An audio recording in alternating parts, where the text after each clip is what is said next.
Saskatchewan's Premier Brad Wall is no stranger to publicity. He's managed both the success and controversy that comes with politics, but how has he managed to stay grounded?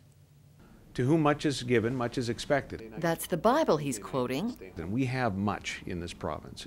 We certainly do today, relative to where some other places are economically, but it's always been the case, really.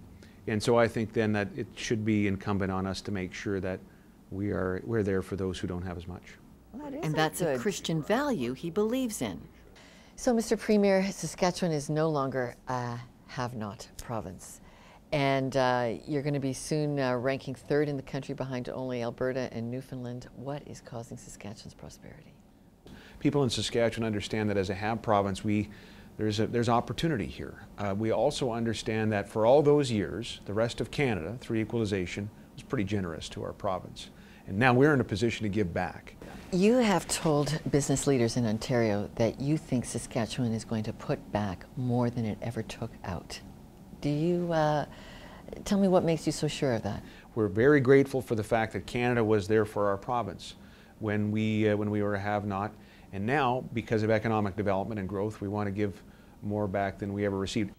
And that includes being Canada's only province to finance research into a controversial treatment for multiple sclerosis. We've simply said, look, as a province where the incidence of MS is so high, as a province that has some economic opportunity and some resource revenue coming in, why wouldn't we lead in asking some questions for people who are spending a lot of their money and investing their hopes and dreams in faraway places? Summer 2010, you got a phone call that Canada's largest corporate takeover was aimed at Saskatchewan's potash.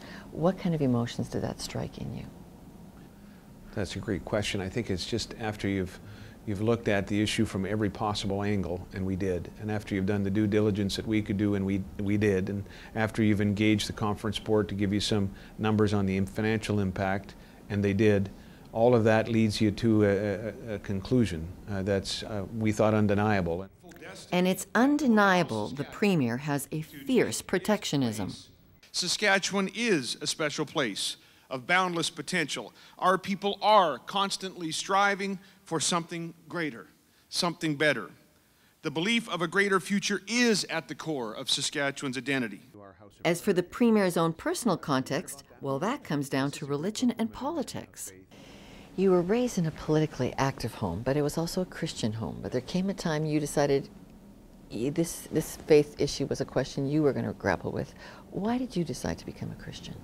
Well, you know, very much a part of it was my upbringing, my home life. You know, we church on Sundays, Wednesdays, and Fridays, especially when you have a great preacher. And let me say, the late Bob Reeser is in that category, and maybe his wife will see this, and I would want that on the record. But you know, we're to a great extent we're informed by our environs and how we grow up and what we're exposed to, and you know, that's probably is a big part of it. At the end of the day, though, it's a personal decision that people make, but I'm sure that went a long way towards it. Is that a tough part of your life to integrate into your political leadership? Well, I think you know, I didn't get hired on by the people because I'm a Christian.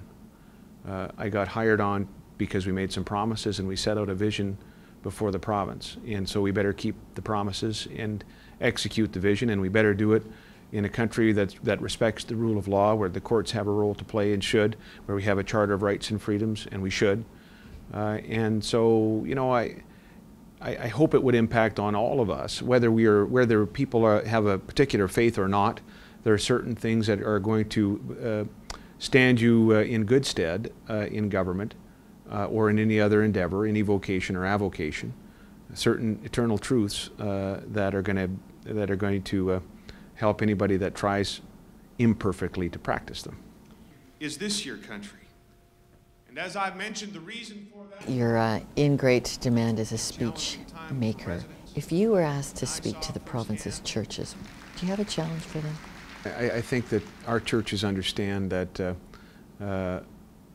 there is an exhortation for them and for all of us as members to be doing more than gathering maybe on Sundays in the case of Christian churches, or gathering in mosques or temples, that we are that people of faith are called to go beyond that, and to reach out to others who need to be reached out to. And so it'd probably be a little bit about that, but I think that they should be probably telling the government and those of us in government that message rather than the other way around. I think they understand it and act on it. And so this province appears to have a listening ear for the faith that shapes hearts and minds. Things like common sense and family values, values that say we've got something special in the province and it's okay to believe it. Our greatest resource of all, the people of Saskatchewan. May we each of us resolve to serve them in a way they deserve to be served over the coming year as we continue on this journey in our province. And may God bless us as we do. Thanks very much. When we return, lessons I learned from a kindly neighbor when I made my home in Saskatchewan. That's coming up in The Wrap.